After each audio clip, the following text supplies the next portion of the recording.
An oddly waterbound place for being a Pacific Northwest inland city, the site of a buried forest of nearly extinct trees, and a covered bridge that goes absolutely nowhere. Welcome to Lowell, Oregon. Just east of Eugene and nestled between the Dexter Reservoir, Lookout Point Lake, and Fall Creek Lake, Lowell is a small city just shy of 1,200 people.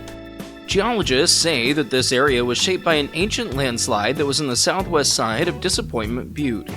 As a result, the unusually flat area in the immediate area was created. But even more substantially as a result of the landslide, a forest of dawn redwoods was covered up. A species of trees thought to be extinct until a small living group of dawn redwoods was discovered in China in the 1900s. Petrified trees can be seen on the south side of the butte.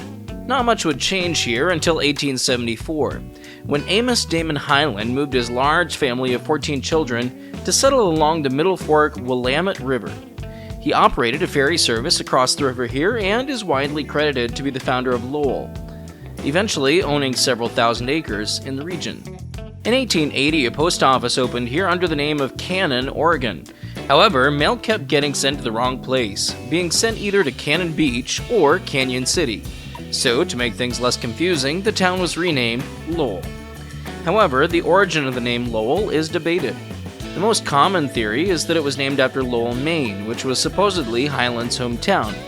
However, in Highland's obituary, Lowell, Illinois was listed as his hometown. So, you be the judge about which. But Lowell was supposedly named after one of these other American towns. Dexter Dam was completed on the Willamette River in 1955, creating the Dexter Reservoir, which would forever change the shoreline, water levels, and microclimate of the land around Lowell.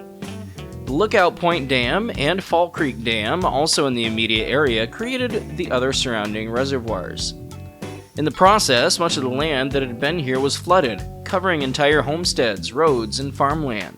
This change would turn the downtown area of Lowell into an almost peninsula-like mass of land, making this a great place to home base for boating, fishing, and camping. Depending on the direction that you are coming from, one of the first things that you probably see when entering Lowell is this covered bridge. Although today this is literally a bridge that goes nowhere, at 165 feet long, it once was the main way into town, the artery that kept Lowell accessible. It still remains the widest covered bridge in Oregon at 24 feet wide. Throughout the bridge's history, it has been hit, rebuilt, flooded, bypassed, and yet, here it is, still proudly on display. Restored in 2006 at a cost of $1.2 million, there is a small museum-like interpretive center here with information to read about this bridge as well as the numerous other covered bridges throughout the area. This area of Oregon has plenty of covered bridges that are still used today.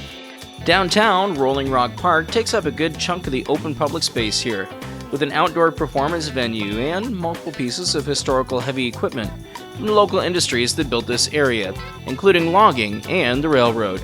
Probably the biggest piece on display is this old caboose.